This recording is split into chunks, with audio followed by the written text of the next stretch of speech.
आप सभी को नमस्कार। मेरा नाम अंकुर त्यागी है और आपका इंडिया एक्सप्रेस में बहुत बहुत स्वागत है।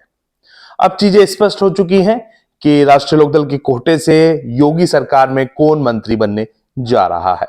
जो नाम अब तक चल रहे थे वो सब साफ हो गए हैं और नया नाम आया है पुरकाजी सुरक्षित सीट से विधायक अनिल कुमार का। अनिल कुमार 2007 में भी विधायक बने थे, बहुजन समाज पार्टी से वो चुनाव लड़े थे, तब वह चरथावल सुरक्षित सीट से विजेता बने थे। इसके बाद सुरक्षित सीट पुरकाजी हो गई और वह पुरकाजी से 2012 में भी बसपा के टिकट पर ही चुनाव जीते थे। 2017 का चुनाव भी अनिल कुमार ने बसपा के ही टिकट पर लड़ा था, लेकिन तब वो हार गए थे। इसके बाद अनिल कुमार ने समाजवादी पार्टी ज्वाइन कर ली थी और पार्टी को ज्वाइन करने के बाद जब टिकट का नंबर आया तो पुरकाजी सीट गठबंधन में राष्ट्रीय लोकदल के पास चली गई थी। अखिलेश यादव और जयंत चौधरी के बीच सहमति बनी कि अगर सिंबल आपका है तो ठीक है, प्रत्याशी आप उस पर अनिल कुमार को बना लीजिए। खैर सहमति बनी, अनिल कुमार चुनाव लड़े और तीसरी बार वो विधायक भी बन गए। अब ताजा घटनाक्रम आप सभी को याद ही है कि राष्ट्रीय लोकदल ने समाजवादी पार्टी से अपने गठबंधन को खत्म किया और एनडीए में राष्ट्रीय लोकदल शामिल हो गया। हाल ही में राज्यसभा के चुनाव हुए थे।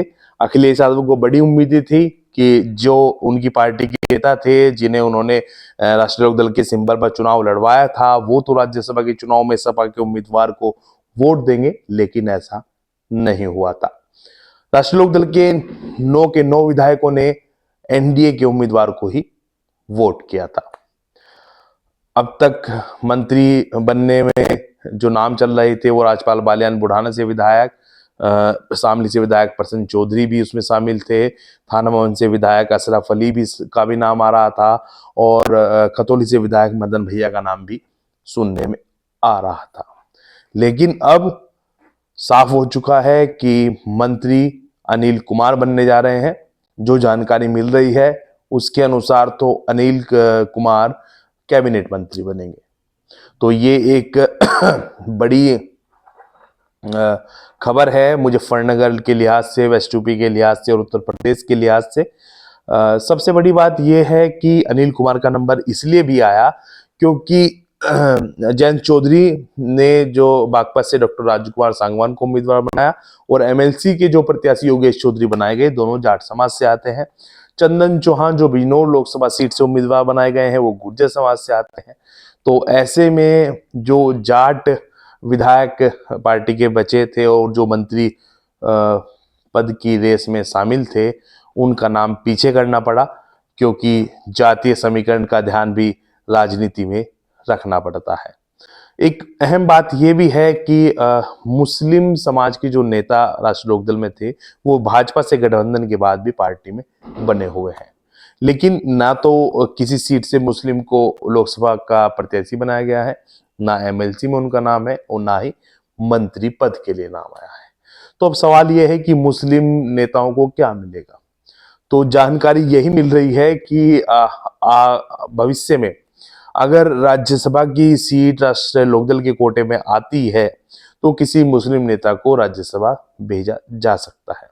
सबसे पहला नंबर तो इस लिस्ट में शाहिद सिद्दीकी का ही आता है, लेकिन अभी ये भविष्य के घर में है कि राष्ट्रीय लोकदल को राज्यसभा की सीट मिलेगी भी या नहीं मिलेगी।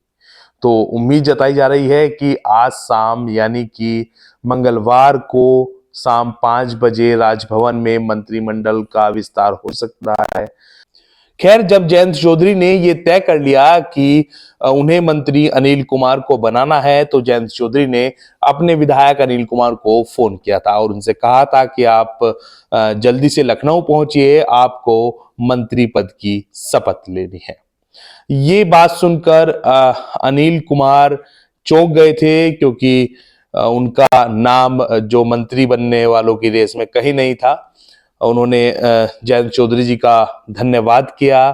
अनिल कुमार की खुशी का और उनके परिवार की खुशी का ठिकाना नहीं रहा। धीरे धीरे जयंत चौधरी जी का फोन आने की खबरें मीडिया को भी लगने लगी और चर्चाओं और सूत्रों के हवाले से खबरें चलने लगी थी कि अनिल कुमार मंत्री बनने वाले हैं। आप सभी हमारे साथ जुड़े रहिए, हमारे YouTube चैनल को सब्सक्राइब कीजिए, फेसबुक पेज को फॉलो कीजिए, हमारा सहयोग और समर्थन कीजिए। हम राजनीति से जुड़ी वीडियो आपके सामने लगातार लेकर आते हैं। साथ ही सामाजिक मुद्दों पर और खेती, किसानी, किसानों से जुड़े मुद्दों पर भी हम लगातार वीडियो बनाते रहते हैं। आप सभी का बहुत बहुत धन्यवाद।